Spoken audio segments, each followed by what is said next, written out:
Welcome back to the Contacts Coaching Podcast. We are a special episode being visited by a Stevenson alum, Danielle Koval, who is the Director of Compliance, and there's 17 other words after that I couldn't remember that she'll enlighten us on. But happy to have you here, and University of Oklahoma Director of Compliance, and like I said, with blanks to follow. But thanks for being here today, Danielle. Excited to do this finally after years of back and forth. Thanks for having me. Excited to be here. All right, let's do this. So give us your actual real title and then take us through your background in being a high school athlete, college athlete, how you ended up in collegiate athletics, not as an athlete or coach, but as administrative administration, let's call it that. I'd love to hear that story and then we'll go from there. All right. So yes, as you said, Director of Compliance for Financial Aid and Rev-Share at the University of Oklahoma. Been here for about 3.5 years now, just over 3.5 years now. But that all started, right? I like to think the beginning of it was like, as you said, high school athlete. Obviously was a swimmer, dabbled in a little bit of water polo during my time at Stevenson, and then went on to swim at Fresno State, where I got my bachelor's and my master's degree. My 5th year, had the opportunity to serve as a GA in the Student Athlete Academic Services office and really get my feet wet in what I call like the jack of all trades sort of role. We were super understaffed at the time, going through a lot of transition, and it was just an amazing opportunity for me to learn the ropes and learn a little bit of everything. Everybody was housed in one building at Fresno State, so academics, compliance, tutoring, all of it was there. So you got to see the inner workings of student athlete support staff. From there, my husband took a job as a coach at UNLV, and we moved to Vegas. And shortly after, I started as an academic support specialist there. And again, that was the first time they had a full-time academic support specialist. And I had the ability to shape the role, which was really neat, but also gave me a unique opportunity to absorb more things than maybe they had anticipated. So I got to help my direct supervisor with a lot of stuff. And one of those ended up being financial aid. Love the number side of it. And that's always been something that I thrived with. After about 3 years there, still at UNLV, there was a need to create a new position for the financial aid on the actual, like, with it on the campus side. So not specifically, we had a bylaw 15 person in compliance, but they needed somebody in the financial aid office on campus to actually post aid that understood the inner workings of the NCAA rules, how it all played out. And they approached me and said, this is where we think you would be a good fit. I was like, sure, let's do it. Had no experience in the financial aid system, in the inner workings of the campus side. I took that job end of February 2020. 3 weeks later, COVID hit, and I taught myself. So I had a couple people that I absolutely relied on, and they taught me this inner workings of the system. But for the most part, just kind of trial and error, figured it out. We had a lot of pivoting to do that spring. A lot of things changed with an aid perspective. You were prorating housing stipends. You were making for kids who went home. Just kind of chaos, right? Full on trial by fire, but also such a fulfilling and awesome learning experience. So I did that for a little bit longer. But after my time at UNLV, my husband matched for his doctoral internship at the University of Oklahoma in their sports psych consortium. So we packed up a 1-year-old and a 3-year-old, moved to Norman, Oklahoma, which you never in a million years did I think that would be where we ended up. And 2 weeks before we left Vegas, one of my mentors from UNLV, who actually ended up, he was at OU, I texted him, he goes, hey, our financial aid person just left. I'll send you the job description. I was like, okay. I'd fully planned on staying remote for UNLV at the time. Just wasn't easier. A lot of other things changing. That was probably the comfortable route to take. And so actually before he got me the job description, they reached out to me. We set up a Zoom, did an interview, started the position 3 weeks later. Been here ever since. Obviously, quite a bit has changed in the landscape since I started. But yeah, I have absorbed, grown, had the opportunity to learn from amazing people, amazing coaches, and just watched the landscape basically turn itself on its head. And we're just trying to figure it out as we go. Yeah, you and everybody else. So let's dive in and get some comic relief here. I'm assuming that your time in Fresno prepared you better for being in Vegas or Norman than your time on the peninsula. Yes, just a little bit. Yeah, just a little bit. With that in mind, blanket overview, right? You can go as deep in the weeds as you want on this, right? But in theory, you have scaled the social ladder in regards to collegiate athletics, right? From Fresno State to UNLV, which is in the same realm, depending on what sport you're in, right? But then you jump to a Power Four school that is tip of the spear in regards to who they talk about in college athletics at the University of Oklahoma. Can you talk a little bit about like the inner workings of athletics at each of those levels? I know it's Absolutely. shifted, but as a generality, just like what's different? Without getting, I don't know. There's a lot of things that are the same. There are quite a few things that are same, but I think the biggest thing is at the end of the day, the number of zeros that you're dealing with. I think that was the biggest kind of eye opener moving specifically from financial aid at UNLV to OU. I got here June of 2022 and like just jumped right into summer school and looking at the offerings that I was still working remote for UNLV at the time and getting their summer aid sorted out and helped with that transition for 9 months actually while I started at OU. So I got to really see, like I was living in two very different worlds at the same time. I'd say from a the things that are the same, the people, right? You have to have good people. You have to have good people. And I've been very fortunate to work with good people at every stop along the way. Biggest difference is, I don't know if I'd say the biggest difference, but an umbrella overarching, right, is the brand. People know Fresno State, people know UNLV, but the University of Oklahoma is just there's a different weight that is on your shoulders here. And people know far and wide who it is, what they do. But there's also the brand externally, and then there's the internal inner workings, right? And from department to department, a lot of times that doesn't change because it's chaos everywhere, specifically right now. But I think what people don't understand is everybody is going through the same challenges. It's different from school A to school B, but in a very specific to compliance, the rules change literally every 15 minutes right now. We're just in this constant cycle of we can have an education meeting for our support staff on a Wednesday, and by the next Wednesday, something has changed.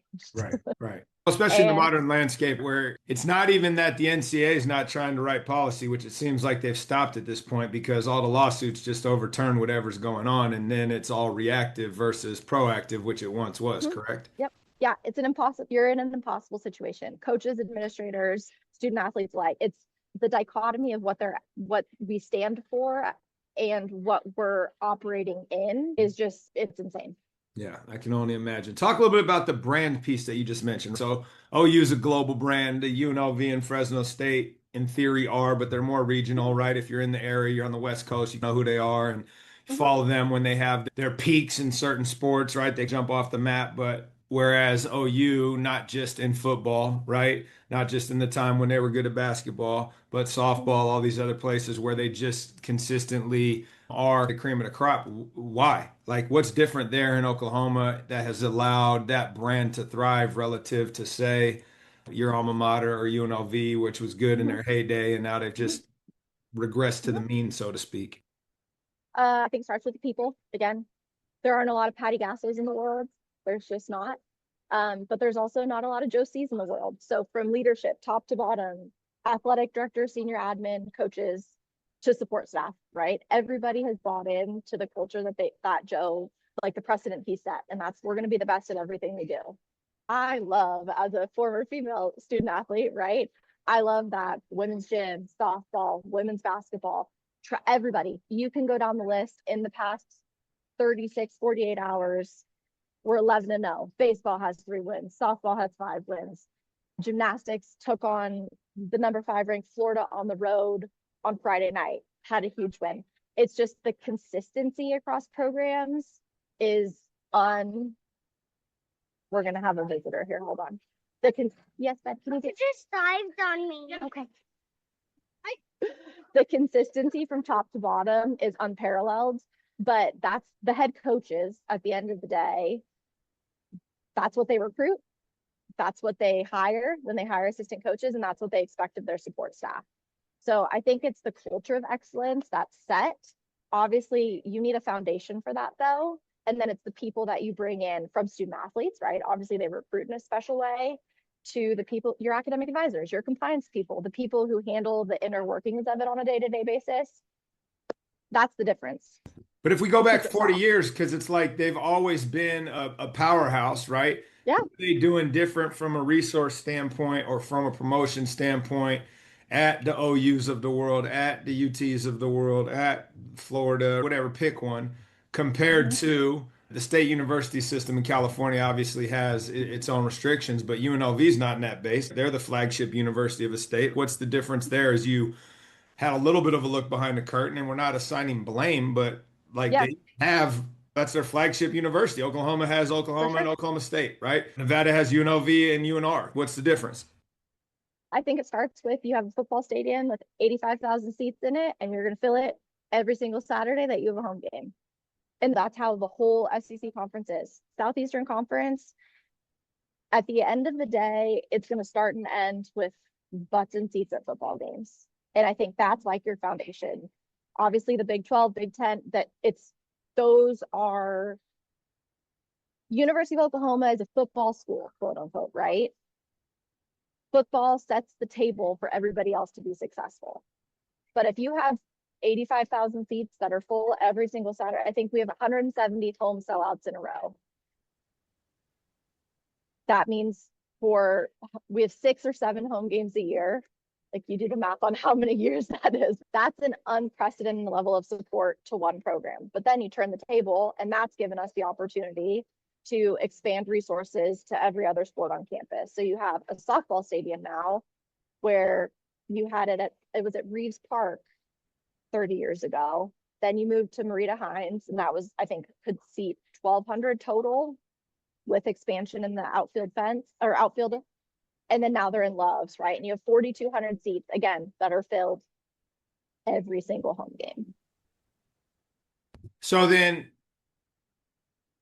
you add all those seats to the non-football sports, and there was this graph that got posted the other day from the University of Alabama, and I'm sure you guys have a similar one, where football revenue was like $150 million, and I'm just going to throw something at the wall here, but like baseball was like minus $5 million. Talk a little bit about how the finances work in college athletics, because I know, like, in conversations with one of our former colleagues at Stanford that works in development for athletics there, like, they get no university money. They got to raise it all. So like, how does that work? How is the modern landscape shifting that? Is it even sustainable? I'm curious your take on that. I think we're in a very formative time right now in college athletics, because at the end of the day, like, if you ask me what's sustainable and what's not, there's no school, I don't care who it is, there are like 5 in the country that can absorb a $20.5 million hit to their budget and function the way that they like need to continue to function, right? So like, we're in this Rev-Share landscape now, where previously, since NIL became a thing, collectives became a thing, I call it funny money. We've basically had this funny money floating around, and we've set a fair market value number to assign to a starting quarterback or whatever. But like, in the grand scheme of things, that is not something I think that can continue forever and ever and ever, right? We have to figure out what our mission is. What are we trying to accomplish, right? And if you ask me, that's still student athletes graduating and getting degrees, right? As well as I do. Sports are an avenue, right? Sports are an opportunity to get where you want to go, right? I'm fortunate that I've stayed in it, right? I've never really left. I've just been stuck in the sports world. But we're forgetting that, like, we are operating in a space that is for student athletes. And not all these kids are benefiting from the Rev-Share or the NIL world, right? They get their scholarship and they get to play the sport that they love and get an education, right? And I think that's the start and the end goal, right? That is what we're here for. So I like to think of my job as a customer service role. My job is to make sure that they start their careers and end their careers and have a good experience in the middle. But that's because made possible by their scholarship and the opportunities they have. If we talk about how much money goes into making everything possible, back to like your question, most sports across the board are not profitable. Yeah, that's what we're talking about. So I'm looking at this. I pulled it up, and this isn't yours, but I'm sure yours is very similar, right? Alabama's P&L on football, $65 million, basketball, $9 million. Everybody else is at least $1 million loss, Yes. right? And that also has to do with the fact that like scholarship limitations went away, right? On July 1. So everybody's pouring more resources into scholarships. But at the end, even before then, even when we had set scholarship limitations that were unified across the board, Yep. you're still taking a loss Yeah. on almost every sport you sponsor. Yeah. Oh, you have to be. Because even just looking at this, men's tennis, $200,000 in revenues, and it costs 1.3 to run the program. Yep. Right? And those aren't. And that probably doesn't include coaches' salaries too. Sometimes those numbers don't. It depends on how they're reporting it. Almost everybody reports it differently. Right. But you're looking at things across the board. We get the comparison for the SEC, right? And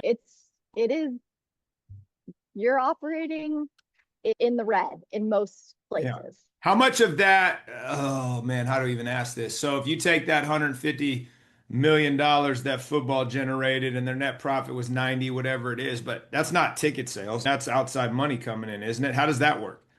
It's a combination of the two. The nitty gritties of it depends, right? That's a better question for my one of my close counterparts, Marcus Bowman, but he in their office. But there's a variety of a breakdown, right? There's ticket sales, there's the third party donation, there's SSP, so our senior sports properties, television deals, the buckets of it compound, obviously. But yeah, it's not just a simple A and B equals C. Right. No, that's got to be crazy too. So go to your financial aid thing because that fascinates me as well. And what I would love if you have the bandwidth to do this is an explanation of the reality of college athletics and the perception, meaning the pipe dream of the chase of I'm going to get a scholarship, and I just laugh at people. And it's, first of all, there's only a handful of fully funded sports.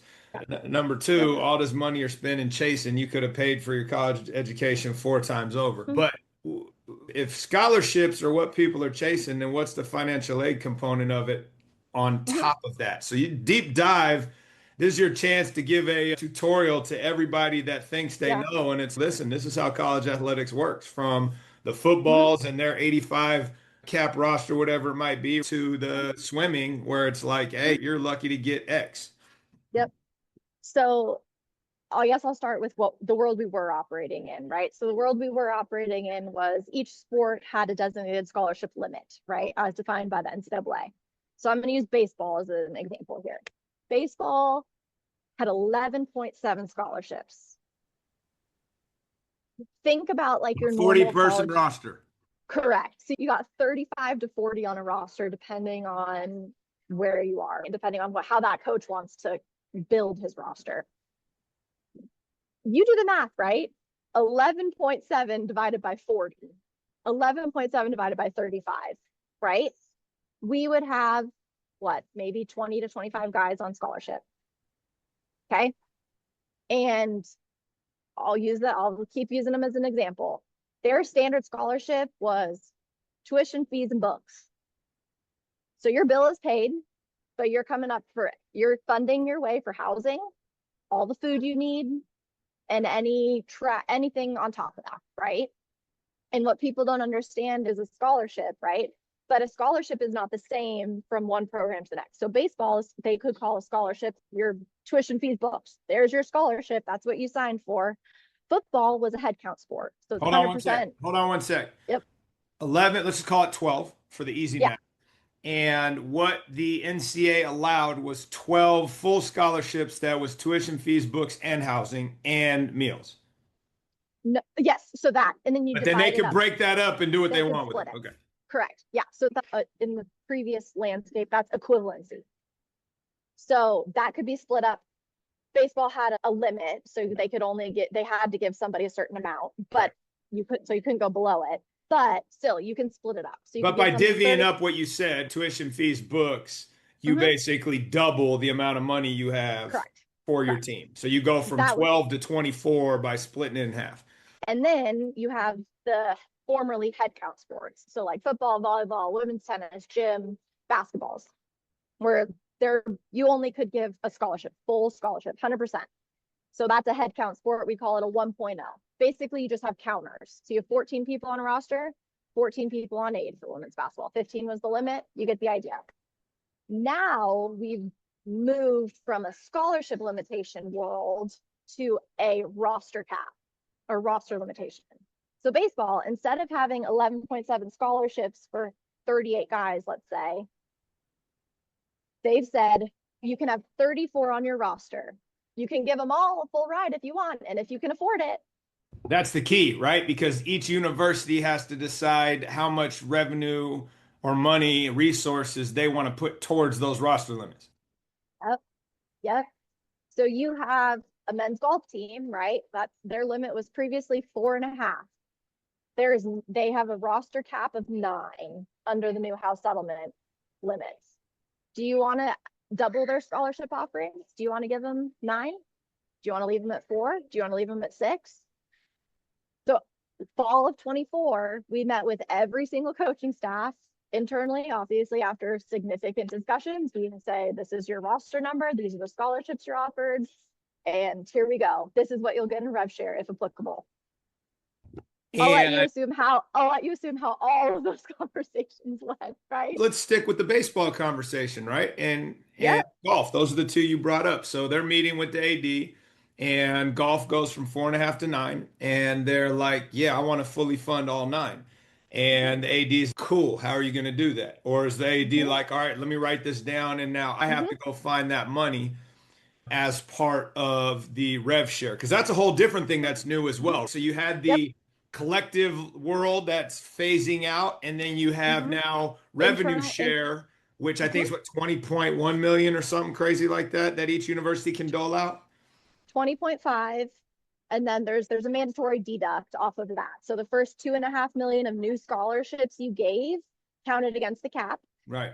So basically everybody started at an 18 million is what like our max was. Which, for simplicity, for those of you that are listening, is the salary cap of college athletics. Exactly. Yep. And then with that 18 million, there were a few different suggested options as to how you divvy that up, but you're basically going to take whatever formula you want to use, decide what sports are getting something, and you will operate a payroll from there.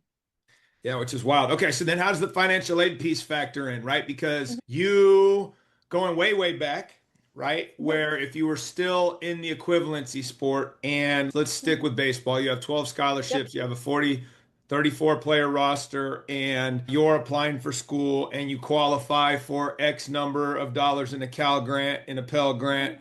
That then allows you to stretch your scholarship dollar as well, correct? That's what you're running on your end? Yeah, and then we also totally use academic aid, right? So we'll have a lot of tuition waivers for our non-resident students, and I'll write a scholarship as 12 hours tuition fees minus academic aid. So if a kid gets a $9,000 tuition waiver, we save equivalency worth $9,000 that you can apply to somebody else. Yeah. Yeah. So it's like 4D chess that you're working on. So that's what I mean in regards to the average parent and kid who think they're chasing something, think it's this catch-all. But the reality is you could be getting a scholarship that has $0 tied to athletics based on your need profile, your academic profile, etc. And while you're getting a roster spot, they're not actually funding you because of the different ways they can pass the money through. Can you talk about, give me like 3 different scenarios so people understand that it's not apples to apples, and it's accessible money still, even if you're not an athlete. There's a way to chase some of that money to pay for school. 100%. So first thing I'm going to say is we always fill out a FAFSA. No matter what, just fill out a FAFSA. That's your avenue. But nowadays, a That would be lot of the free schools, application for student aid for all yes, y'all who were for federal wondering. student aid. Yes, sir. So that is step one always, right? Step two is talk to your financial aid office on campus, right? More often than not now, when you apply to a school, your application is also your application to financial aid. So a lot of people you don't have to do anything extra to get a tuition waiver. You're just if you have decent grades, you're going to get extra money basically thrown at you. So those are like the two just starting points. The third thing, and I just always preach this, talk to the college that you're interested in applying to. So if you're in the Department of Ed, they likely have $500,000 little scholarships floating around that most people don't know about. If you're asking your academic advisor from campus if they have anything, more often than not, you're going to find something else to get your hands on. And to clarify that, for people that don't know the difference between a university and a college, give that quick primer, please. So a college is normally a subset of a university, but if you're going straight college versus university, college is undergraduate, a university has postgraduate programs as well. But what you're referring to is the School of Letters and Science or whatever, agricultural. So people are students at the University of Oklahoma. Their college would be their specialty. So if they're going for a degree in education, they're working in the College of Education or Arts and Sciences, same sort of. Yeah. And what you're saying, though, is those colleges within the university have money set aside for students as well. Yep. Which most people don't know. Okay, great. I'm curious because you've only worked at public universities, and historically there is more, let's call it merit aid, available at the private schools. What type of academic money is available beyond federal or state grants at the public schools, going back to Fresno, going back to UNLV, and at Oklahoma? So UNLV and Fresno, I think the biggest thing that people don't realize is the Western Undergraduate Exchange. That's a heck of a deal. Heck of a deal. And I don't remember I'll help you with that one. So it basically guarantees if you get accepted into the WUI, and it's everything that is the western states to the coast. Yeah. Utah, Colorado, straight down the line, Montana, over, with the exception of a couple of the flagship universities, Boulder, Oregon, UW. Everybody else is in the WUI. And if you get admitted under a WUI, let's call it scholarship, you are paying 1.5 times in-state tuition. So as a Californian, I could go to the University of Montana and not pay full out-of-state tuition, which is like 40. I would pay 1.5 times in-state tuition. So the thing is, though, with WUI is it only applies to the tuition, not fees. So UNLV, right, the way we calculated it is like fees are going to stay the same. That's not really going to change. And most academic aid is not going to ever touch fees. UNLV and the University of Nevada, Reno have like a it's called Millennium, I think, scholarship, where that is actually a fee award. But most of those waivers for tuition are only applied to tuition. So you got your main buckets of a scholarship: tuition fees, books, room, board, and then cost of attendance or personal miscellaneous transportation, right? That was the grant and aid versus cost of attendance back in 2015. I think that legislation changed. But those are your basic buckets, right? And tuition waivers are only going to take the cost of tuition, drop that cost. Same with WUI, right? So let's say at UNLV for the year, tuition was $5,000. If you get WUI, it's $75,000. Amazing. Instead of $16,000 for out of state. So then what about in Oklahoma? What type of money exists that still fits whatever the state laws and the federal laws, where it's not like you're at Santa Clara and you get the leadership scholarship or whatever it might be? So those are normally our resident and non-resident tuition waivers. And based on academic criteria, I think it starts at $5,000 for the year and goes up to a full 17,000, not full, but 17,000 is the highest, like valedictorian level. And that's, again, it's just a reduction of the tuition. But you're saying it's a waiver. So if I applied and I'm the valedictorian at my school and I applied at University of Oklahoma, they're like, we really want you to come here. We're going to waive your tuition. $17,000 of it. Yep. Tuition waiver. How do you qualify for that? That's the valedictorian is like 4.0 valedictorian. But it's just on your app. You don't have to apply it separately. Nope. Nothing extra. No.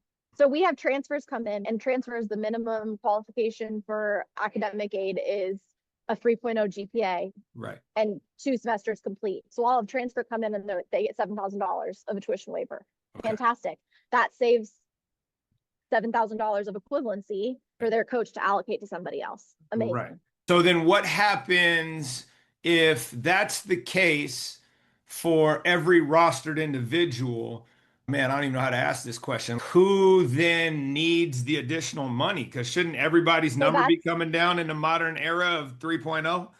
So that's the fun part of my job is I'll use gymnastics or softball as an example. We fully fund those sports, but if I give gymnastics 20 full scholarships, right? Almost every single one of them is an outstanding student athlete. We're never going to use the full 20 scholarships there. So I get to communicate that right to the powers that be and say, hey, 18 is going to fully fund 20 girls. What can we do with the other 2?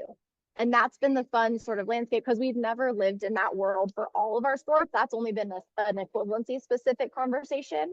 But now that we have that flexibility, it gives us the opportunity to reallocate aid where somebody, maybe we aren't going to fully fund a sport like rowing because they have 68 spots. We're not going to ever, 68 scholarships is insane, but maybe we can get them to 30. Their previous limit was 20. Yeah. Right. And it's just moving the ball forward however we can in that space. Yeah. And I guess what's the appetite both institutionally and realistically in trying to fully fund a lot of those Olympic sports that don't generate revenue? And so the conversation that I was having the other day at Stanford, you got something like 36 sports, right? 36. At Davis, we had something ridiculous as well when we were Division II. And you've got 3 or 4 that generate revenue and you got to cover everything else. So yeah, there's no chance you're ever funding 68 rowing spots, but like, what's the real landscape of because some schools like Sonoma State just cut their entire athletic department, right? Other schools are eliminating sports. Like what part of the conversation around that landscape bleeds into your office? I'm fortunate to be in a lot of the conversations, right? And I think a lot of it is peer-to-peer comparison. So for us, like last year, it was literally what is all the rest of the SEC doing, right? Who's doing what? And there are a handful of schools across the country that have said, yep, we're going to fully fund everybody. Texas, Ohio State, Clemson, I believe, and then apparently Illinois as well has said, yep, we're gonna give everybody a scholarship and figure it out. And that is, to me, amazing. But then there's the nitty gritties of how do you do that? And a lot of times there's campus support with that means everybody has a in-state tuition. So we're going to pay in-state tuition and fees, and the university obviously gets that, but we get a out-of-state tuition waiver for everybody. Or credit. Yeah. Okay. So talk to me about that for a second, because I think even using like the CSU system and talking to CSUMB here, where they can't use waivers in the sense that you are, they have to pay the university for each of these students. How has that worked at each of your 3 landing spots? And the real thing I'm interested in is you mentioned Clemson making this choice, which is private, right? Yes. And that $90,000 bill is very different than your $8,000 bill. And how they have to come up with that and or pay the university and or give discounts. Like, what's your experience with that at each site, and what are you aware of at different places? Fresno State, I don't know most of the nitty gritties. At UNLV, Desiree, she's at Arizona now, she's the AD there, but UNLV was in a tight budgetary situation and we were really trying to get in the green, right? And one of her, I would say, amazing accomplishments was agreeing to we paid it on a student account, right? But then we basically got a credit on the back end for out-of-state tuition. At UNLV, we don't have that right now. We pay everything just straight up across the board, unless a kid qualifies for academic aid, right? But like we are paying full out-of-state tuition or in-state tuition for whatever is applicable. So it's going on the P&L of the university as a P and an L for you in athletics. Correct. Yep. So I think as we like navigate, everybody right across the country navigates this new world, more and more people are having those conversations, because we also do not rely on campus for financial support. We actually pay campus annually. We're one of the few self-sustaining athletic departments in the country. Even in this chaotic, like move to SEC, Rev-Share, all that stuff, we're still a self-sustaining department. So I think as we move towards, can we fund more scholarships, right? What more can we fund while staying true to ourselves and how we want to run things? Additional conversations on campus saying, how can we work together? Got it. Okay. Because at the end of the day, athletics is still, we call it front porch, right, of a university, anywhere for the most part. Yeah. But like people from a recruitment perspective, normal students, forget athletics, right? People want to come watch an OU football game. Yeah. No doubt. And so what can we do to make sure if we gave every single one of our coaches a fully funded roster, tell me why we can't compete with anybody in the country. I can tell you right now because that's just school. Now you're competing with professional dollars on top of that. Oh yeah, don't even talk about that. Yeah, no, because you asked the question, right? So now it's, hey, I'm competing for Danielle coming out of high school and she swims X, and Fresno State's going to give you a full ride, and UNLV is going to give you a full ride plus $1 times whatever that math is. So yeah, that's why. But talk about that and how that's shifted. What people don't understand is that does not apply for everybody. It just simply doesn't. And that doesn't matter what school you're at. There's still a cap for the department. And it's public knowledge, we share revenue with 6 sports here. Okay. So people think that we're living in this, I'm going to go to college and get a scholarship and make $1 bazillion landscape. But it's simply not that case. We have more opportunities in scholarships. Yep. But you got to think about football used to have 85 scholarships, right? We've lifted that. Now they have 105 roster spots. So that's great. But we used to carry 125 on a roster. So 20 guys lost spots to compete. They're now going somewhere else where maybe they are earning a scholarship or a starting spot. So I think that's the thing that like people don't understand is I have people call my office all the time and say, hey, are you gonna have a walk-on tryout? Like our roster, literally for fall, our football roster, we are full. We do not have spots and they can't go over if they want to. And that's the difference now, is the difference between a scholarship limitation versus a cap, a roster cap, and then working within. Because the NFL model, right? Obviously you have both, but that's a much smaller sample size. Now you have one cap for an entire department, and then roster size is individual to each sport. And you have to balance the two, construct a roster that's going to be competitive, stay within a cap. And then you've also lost opportunities for kids that may have been a walk-on somewhere. For sure. Yeah. So you're saying you share with 6 sports, meaning that 18.5 or 25, that your salary cap is only going to 6 sports. What are those? Correct. Football, men's, women's basketball, softball, baseball, women's gymnastics. Interesting. So how did gymnastics get into the mix on that rather than, say, women's volleyball? It depends, but they're close to breaking even on a revenue generating perspective. Okay. They fill a stadium almost every Friday night. They've won 7 of the last 11 national championships. So that's specific to OU because of how good your gymnastics team is. Correct. And that's different across the board, right? Texas might be sharing with volleyball. They don't have gymnastics. Yeah. Those sports, for the most part, obviously, if school has football, they're sharing with football. Yeah. That's a no-brainer. Same with men's and women's basketball. Yeah. The breakdown of the house settlement provided some sort of structure there. 75% football, 15 men's basketball, 5% women's basketball, 5% to everybody else. A lot of people use that. It's crazy. Do you stay within those numbers, or have you expanded your share to caretake, or are you stuck on 75, 15, 5, and then leftovers? It depends on where you are and who's in charge of making that decision. A lot of people followed that because from a Title IX perspective, it's the easiest. It's the best thing we can do we didn't have any guidance, right? Yes. So that's been the best, defensible stance to take. Which you need, because that's the next lawsuit that's coming. Correct. Oh, 100%. Which is going to just unravel it even more. Okay, what's your take on this? Because this is something that's developed in the last 2 years, where you said your roster is full for football and people are asking about walk-on spots, but yet at some high-profile universities, they are Mhm. actively recruiting PWOs, I would Mhm. assume, to stretch their revenue share money because they don't have to give those guys money.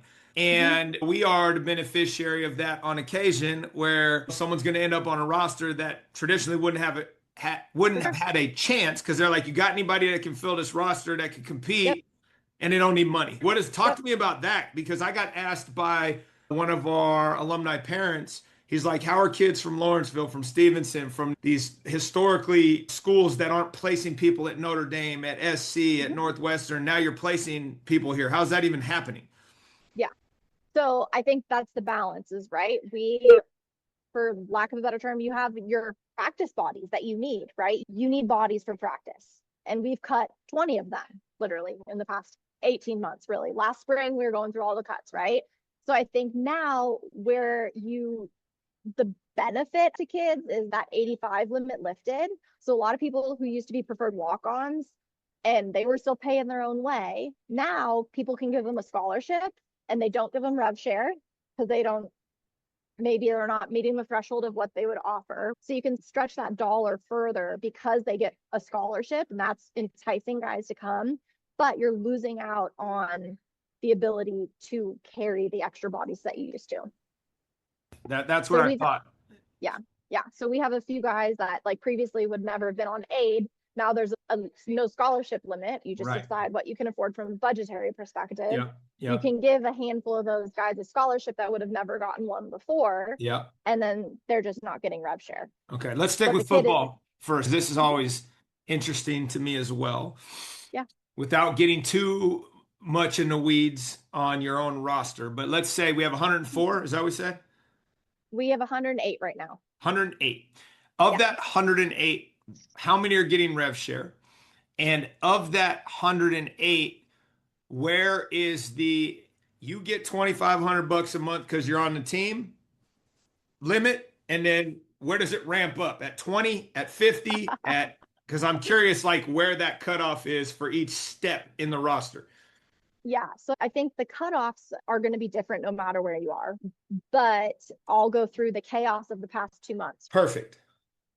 And the reason I'm asking while you're processing this question is Yeah. I've got a guy playing Power Four football right now that is going to be making significant funds. As Yeah. a red shirt freshman, he wasn't Mhm. getting anything. As Yep. a, excuse me, as a red shirt freshman, he was getting like 2 grand a month because that's what everybody on the roster got, right? Yeah. And then it's ramped up over each successive year. So I'm Oh, for curious how sure. that works for y'all. Yeah. So part of my job, I send all financial aid agreements and then I also issue all the rev share contracts. So we have my counterpart, she handles negotiations with agents, right? So typically our process, right? Our football We're front going office into that staff. next, but yes.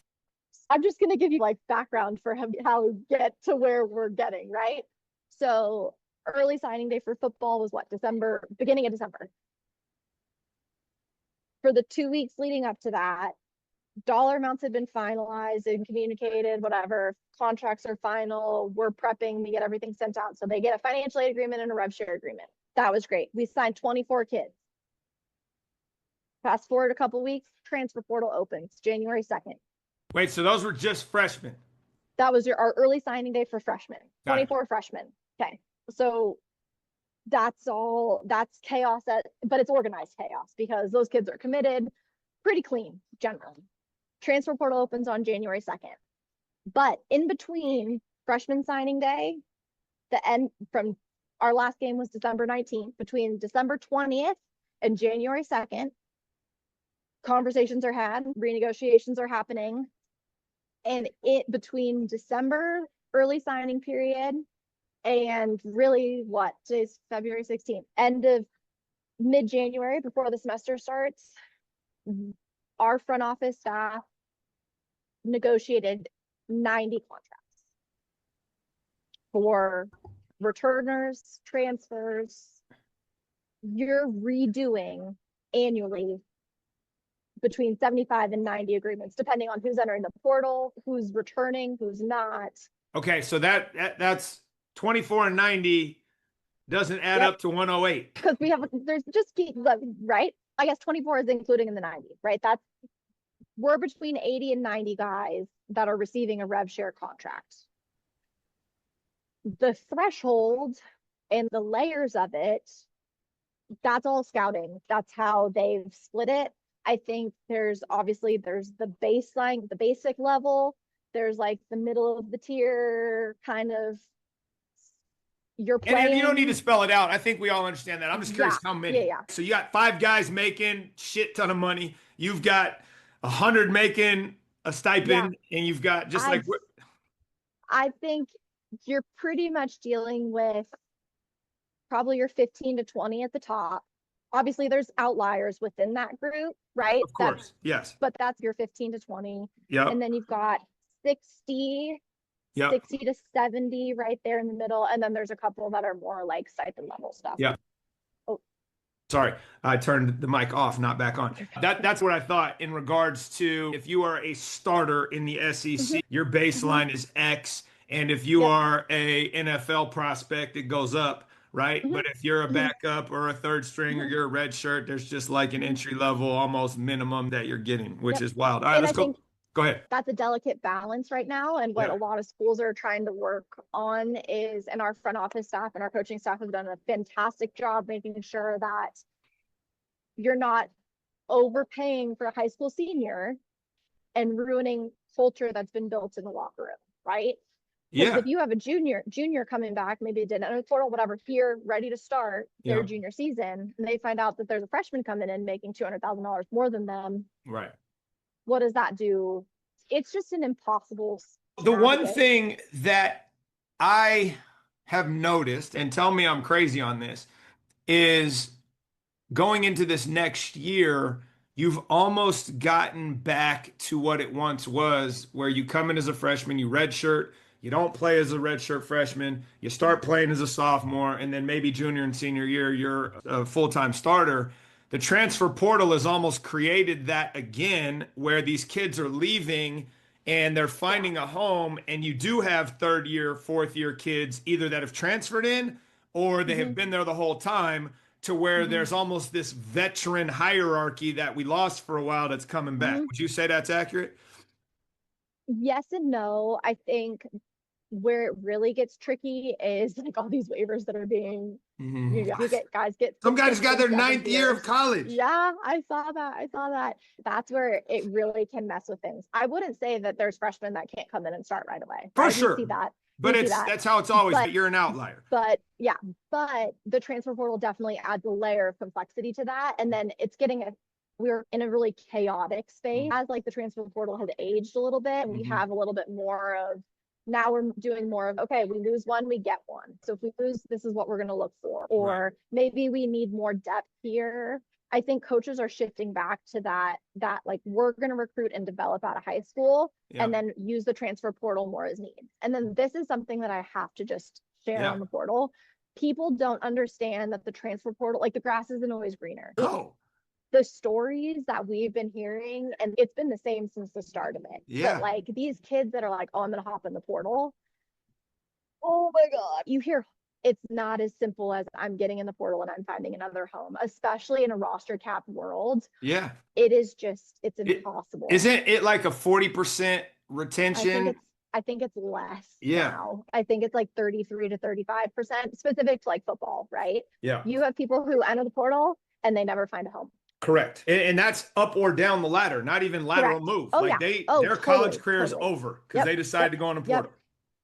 Yep. Crazy. All right, let's talk about, let's say your role as a GM, if it was a sport specific role, and how this has become professionalized in regards to you're recruiting my son and you reach out to me and I'm like, yo, talk to my agent.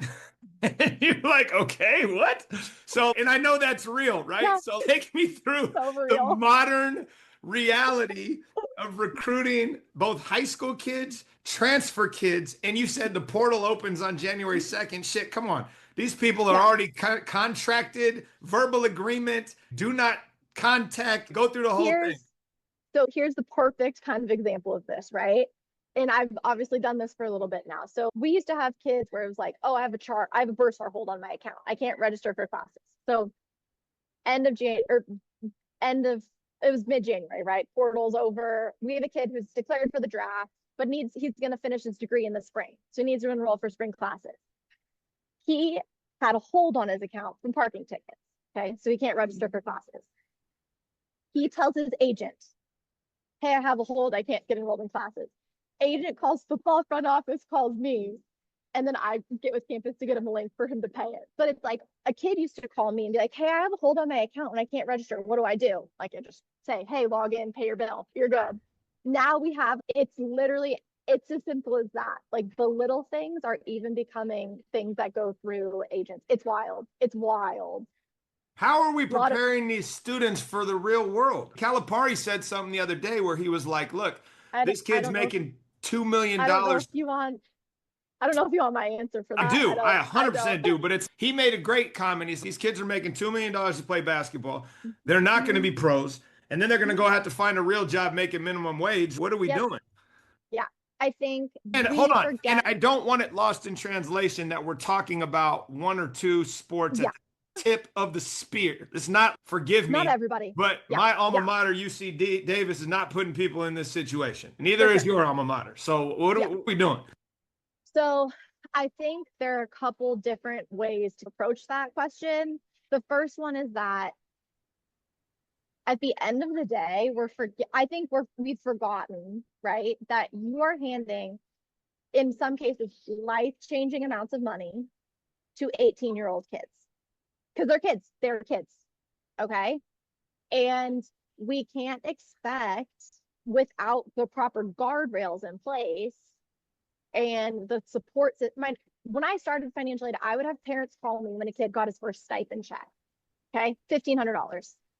And they'd be like, how do I return this? I was like, no, that's his monthly check. He'll get that August through May.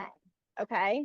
And they did it. They were so grateful and overcome with emotion because that was like, wow, this is like a product of my son's hard work, daughter's hard work. And life-changing trajectory, right? We're making money to go to college and it's in the form of a stipend, right? Multiply that by 10, right? That's what we're placing in the hands of some of these kids. And there are some people who are well-equipped and ready to handle it. And there's others that simply don't know what to do with it.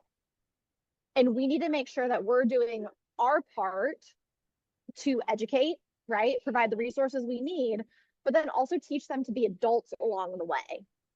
Right? Because post-graduation, that money for most of these kids does not keep going. Most of them are not going to go make 6 figures in their first full-time job, right?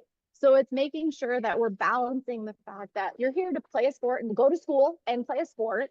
You're very fortunate to get the funds to do so in this current landscape. But again, what are we doing to prepare you for life after sport? Professional development, networking, teaching you how to draft a resume, all of the things where if you're not in the 1% going pro, what's next? You're applying for jobs, right? Or if you've been smart, maybe you're not. Maybe you've just invested really well and you're rolling with it. So if we take the Dan Powers approach of education, what are you doing institutionally to set these kids up for success once I can't even say walk across the stage because some of them aren't going to, but like that money is there for a indefinite period of time. What has the department and the school decided to do that others aren't, that makes you a separator to help these kids? So we have a financial literacy coach that meets with every team. That's like part of our required education. So they do have the resources to her, or the resource to use her, which is great. I think a lot of them are working on hiring professional help. I cannot tell you the number of tax questions I get. I am not a tax professional. Like I am in no way, shape, or form equipped to help advise you on your taxes, right? But the financial literacy is huge. I think we have a great professional development career programming system throughout their years here. Football does a really good job with internally doing that through their sole mission. But yeah, I think it's just like the life skills. I can tell you, I, as SAC president and involved in all of the things from a student athlete perspective, as a student athlete, I felt woefully underprepared for life. Okay. Like truly. And like, I did all of the things. I went to the networking. Like I was not ready for real life to slap me in the face and apply for like that. And that was 10 years ago. That was before all of the layers were added onto what we're putting on these kids. And I think the different pressures that they face as student athletes, yeah, that prepares them for life after sport. There are different things. The transition for me was hard. I can only imagine what it is for normal kids now. Yeah, no, and I don't think there's anything that you can do to ensure that it's not. That's part of going from high school to college to adulthood For is you sure. figure this out as you go.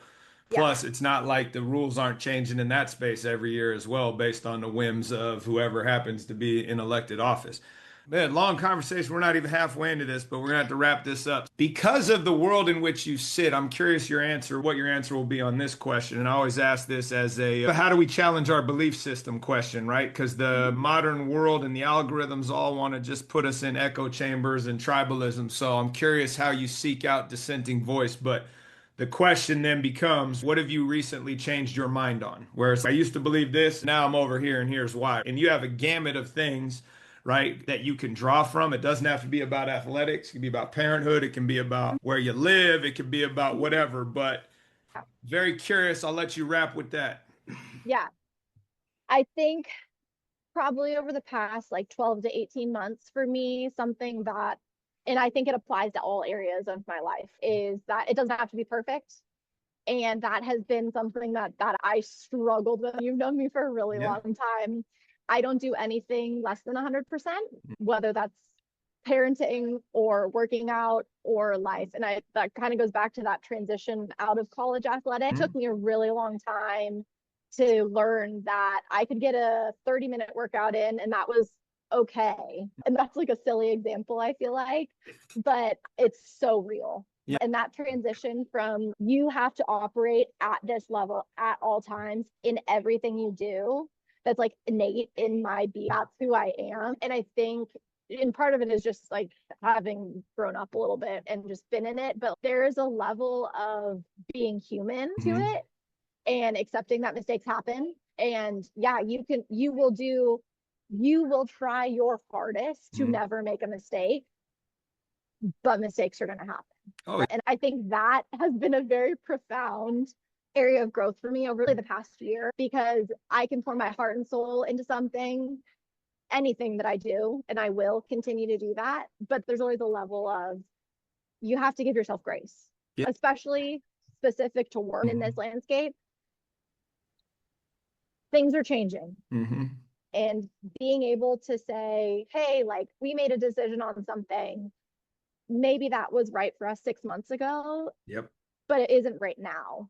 And being able to pivot and not feel the guilt associated with maybe changing your mind on something. Yep. I think that's my change. I think that's sage wisdom, right? Because we do look at changing our minds at time as if we were wrong. And it's no, at that point, that was the right decision. And given the information that we held in our hand, that was the right decision. The outcome might not have been what we hoped for. Doesn't mean the decision was wrong. And I think being able to reflect, especially the part of the journey that you're on where you're 100% might actually be a 6 right now based on what's pulling at you from other places. And I think way back to when we were together here and I went to a conference and I was like, hey, if you could be 75% at all 3 aspects of your job, you're going to be a great boarding school employee. And I'm like, fuck that. I'm trying to be great at everything. But the reality is sometimes you are going to be a C in one of the 3 areas. And then that's okay. Like the grace. I think grace is the biggest thing. It's being the best version of yourself that you can in each of your areas. And if that's limited in some capacity, so be it. Yep, I love that. Being the best version of yourself that you can in each capacity. Great way to sign off. Bars by Danielle Koval, Oklahoma University's finest.